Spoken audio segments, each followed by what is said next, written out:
Hello guys, welcome to my channel Hindi Guruji channel में आपका हार्दिक स्वागत है। मैं आशा करता हूँ स्वस्थ और खुश होंगे।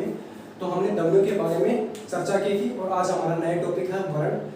तो ध्वनियों में हमने एक नोट और लिखना है, और नोट लिखने से पहले आप चैनल पे नए आए हैं तो चैनल को लाइक, सब्सक्राइब और वीडियो शेयर जरूर करें। नोट स्वर के बारे में है। हमने व्यंजन के बारे में पढ़ लिया था कि व्यंजन सघोष होते हैं या अघोष, अलग प्राण होते हैं या महाप्राण। लेकिन परीक्षाओं में कभी कभी स्वर से संबंधित क्वेश्चन पूछ लिए जाते हैं कि स्वर सघोष होते हैं या अघोष। तो आप ध्वनियों में एक नोट और लिखें। नोट है कि सभी जो स्वर हैं, सभी स्वर सघोष और अलग प्राण होते हैं। सघोष और अलग प्राण, अलग प्राण, अलग प्राण होते हैं। या आप नोट लिखो, फिर हम अपने नए टॉपिक स्टार्ट करेंगे वर्ण। तो आज का हमारा जो नया टॉपिक है वर्ण है। वर्ण किसे कहते हैं? देखिए दोस्तों, ध्वनियों के लिखित रूप को ही वर्ण कहते हैं। ध्वनियां बोलने सुनने के काम आती है, लेकिन जो वर्ण होते हैं वो बोलने, सुनने, पढ़ने और लिखने के काम आते हैं। वह छोटी छोटी ध्वनियां जो कान का विषय होती हैं, जिनके हम टुकड़े नहीं कर सकते, जो जिनके टुकड़े नहीं होते, वह वर्ण है। तो चलिए स्टार्ट करते हैं हमारा नया टॉपिक आज का वर्ण। तो ध्वनियों के लिखित रूप को वर्ण कहते हैं। क्या कहते हैं? वर्ण। तो आप नोट जरूर करें इनको। ध्वनियों के लिखित रूप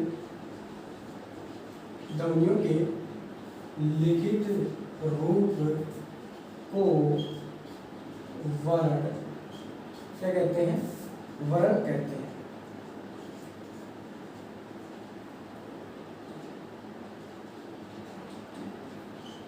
ध्वनि बोलने, क्या बोलने सुनने के काम आती है,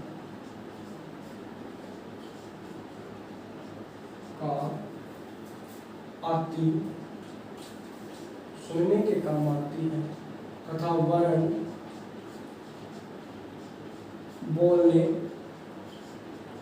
सुनने, बोलने, सुनने, पढ़ने और लिखने के काम आते हैं। और लिखने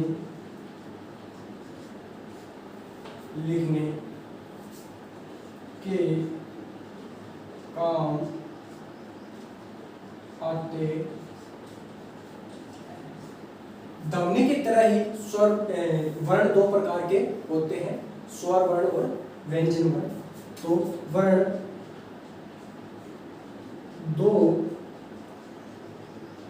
प्रकार के होते हैं। कौन कौन से? स्वर और व्यंजन।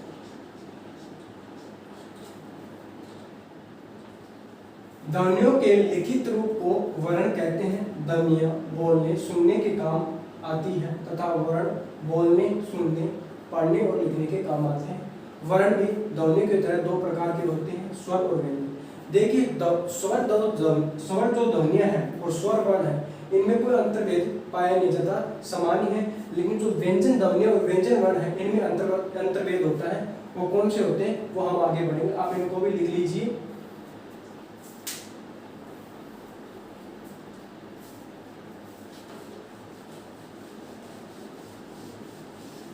अब हम पढ़ेंगे स्वर वर्ण और व्यंजन वर्ण कौन कौन से होते हैं, क्या क्या इनमें अंतर्भेद होता है।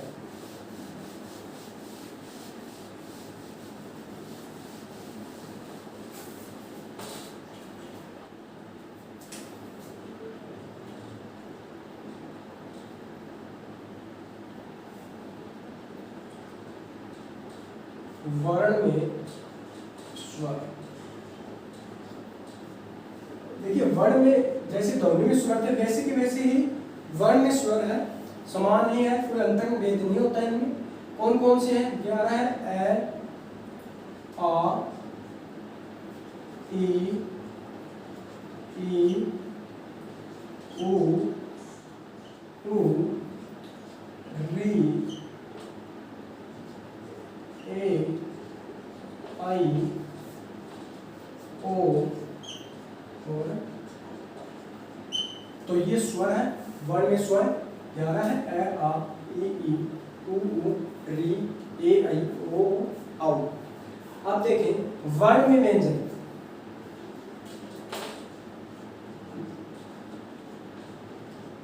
वर्ण में जो व्यंजन है, स्वर में जो व्यंजन थे और वर्ण में जो व्यंजन, इनमें अंतर्भेद होता है हलचिन का। इनके नीचे, इन व्यंजन के नीचे हलचिन लगे हुए होते हैं। देखते हैं कौन कौन से। कै, ख, ग, ग, और ग,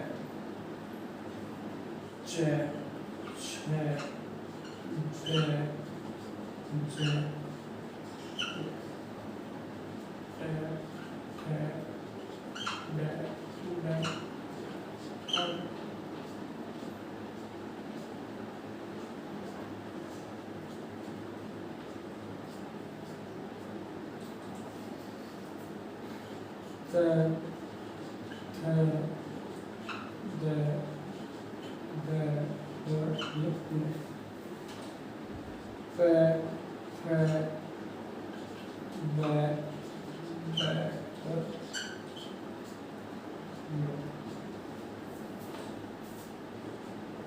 इधर लिख देता हूँ, य, र, ल, और व, श, श, श, और ए। इन सभी के नीचे हलचिन लगे होते हैं। इन हलचिनों के बारे में हम आगे बढ़ेंगे। पहले आप इनको उतार लीजिए, फिर आगे बढ़ते हैं।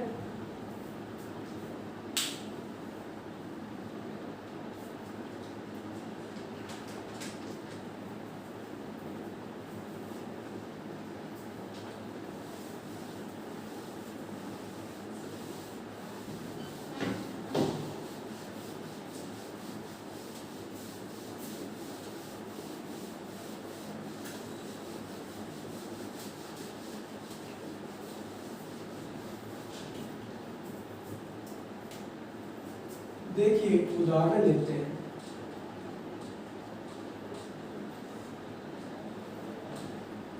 इन सभी के नीचे हलचिन लगा हुआ है।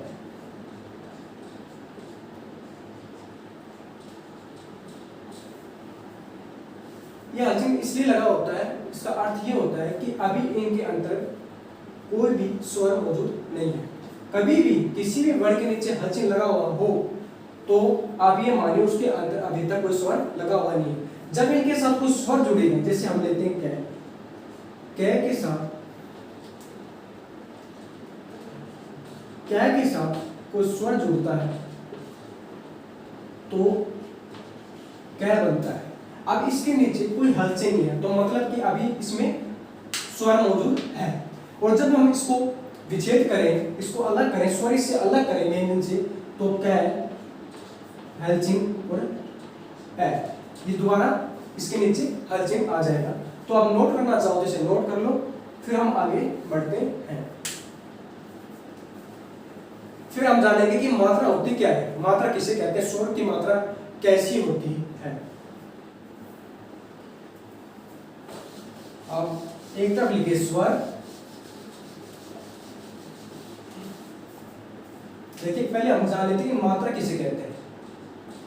मात्रा देखिए बच्चों, जो स्वर है उनकी ही मात्रा होती है, व्यंजनों की कोई भी मात्रा नहीं होती। जब व्यंजन के साथ कोई स्वर मिलता है, जब व्यंजन के साथ वो स्वर मिलता है, तो स्वर में जो परिवर्तन होता है उस परिवर्तन हुए रूप को ही हम मात्रा कहते हैं। तो लिखो व्यंजन की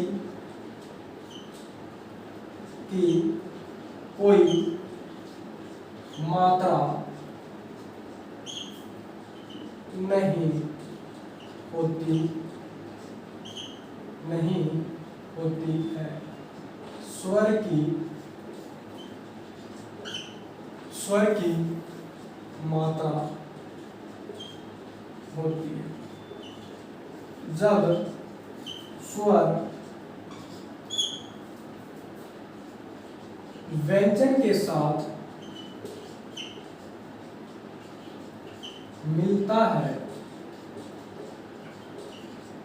मिलता है तो स्वर में जो परिवर्तन होता है, स्वर में जो परिवर्तन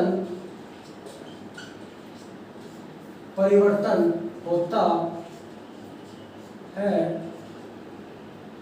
उस परिवर्तन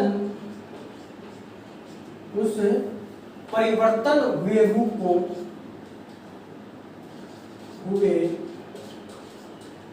रूप को क्या कहते हैं? मात्रा कहते हैं। तो व्यंजन की कोई मात्रा नहीं होती, सभी स्वर की मात्रा होती है। स्वर की मात्रा होती है जब स्वर व्यंजन के साथ मिलता है तो स्वर में जो परिवर्तन होता है, उस परिवर्तन हुए रूप को मात्रा कहते हैं। तो आप इन्हें भी लिखो, बहुत इंपॉर्टेंट है ये।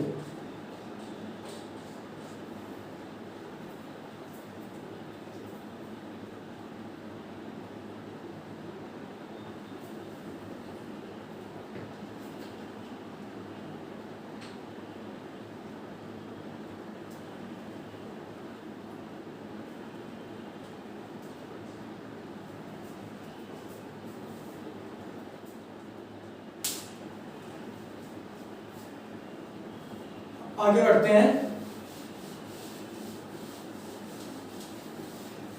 आप देखेंगे कि स्वर की मात्रा और उसके प्रयोग। देखिए इस तरह आप लिखिए स्वर,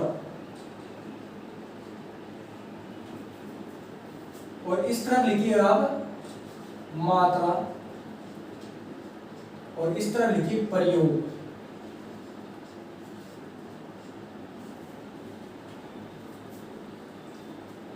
पहले लेते हैं हम ए।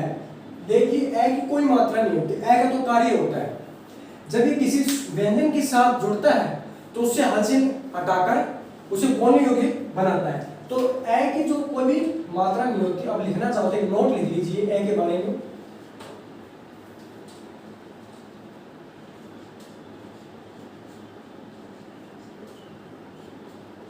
ए की कोई मात्रा नहीं होती, ए की कोई मात्रा नहीं होती है। इसका कार्य होता है। इसका क्या होता है? कार्य होता है। जब यह व्यंजन से जुड़ता है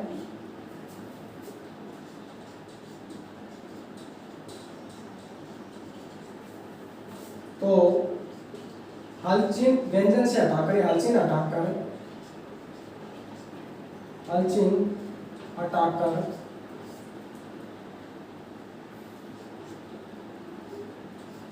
हलचिन हटाकर उसे बोलने योग्य बनाता है। उसे बोलने योग्य बनाता है। ए की कोई मात्रा नहीं होती, इसका कार्य होता है जब ये व्यंजन से जुड़ता है तो हलचल हटाकर उसे बोलने योग्य बनाता है। तो हमने ए के बारे में बात करी, आगे बढ़ते हैं। अब मात्राओं के बारे में चर्चा करते हैं।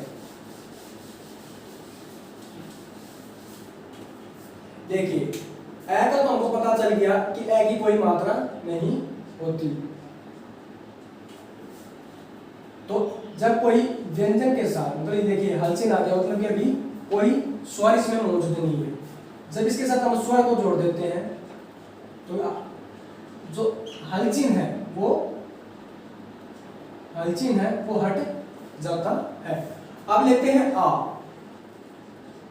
देखिए आ की जो मात्रा है वो ये होती है, जब क के साथ आ को जोड़ते हैं तो देखिए क्या बनता है? का, मतलब कि ये मात्रा, ये का बन गया। ए की मात्रा देखिए तो ए की मात्रा होती है ये कै के साथ ई को जोड़ते हैं तो बनती है की।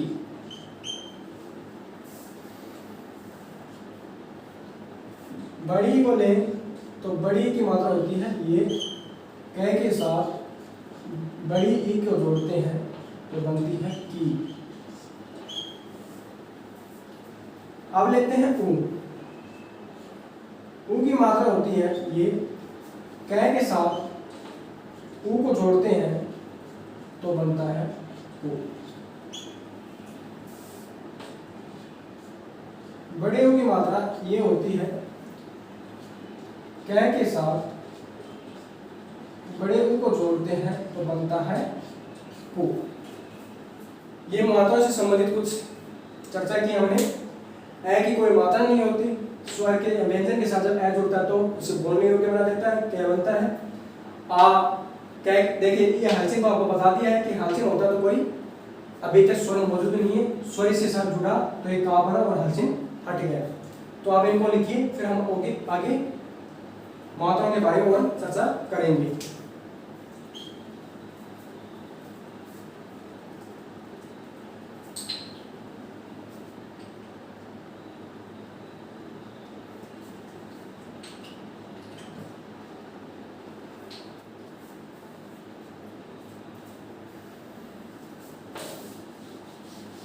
अब लेंगे री।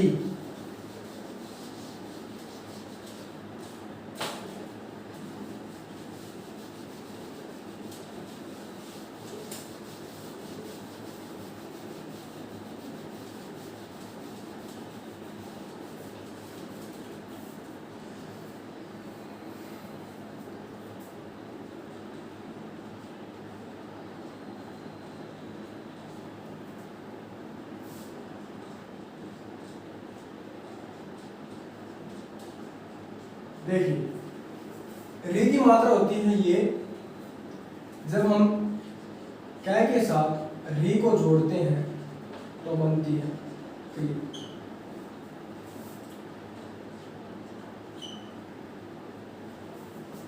ए की मात्रा होती है ये, कै के साथ ए को जोड़ते हैं तो बनता है के।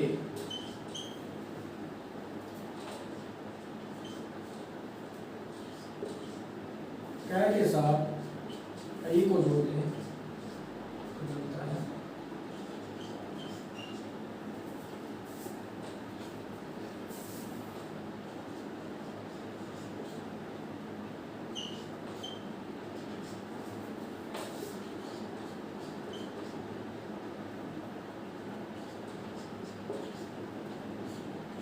बनता है को। औ के साथ अगर हम जुड़े तो कै के साथ हमने औ को जोड़ा तो क्या होगा